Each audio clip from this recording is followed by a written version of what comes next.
16 বছরের ছেলে আপনার উপরে নারাজ হইয়া কি করবো? আপনার কোপ দিয়ে হালাই দিব। তাইলে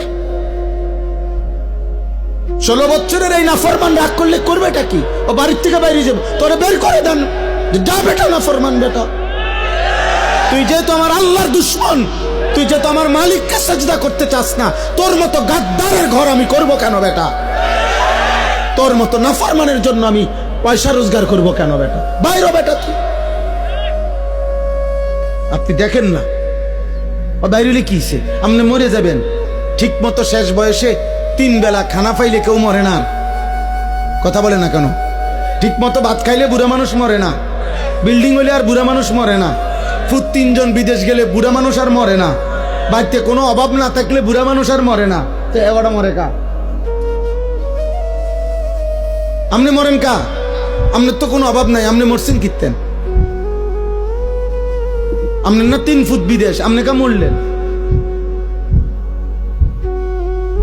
অতএব সাফ সাফ খুব বেশি পেরেশানি আমাদের। আপনাদেরকে কষ্ট দিচ্ছি, বসায় রাখছি। আমার বাবা পেরেশানিটা বেশি।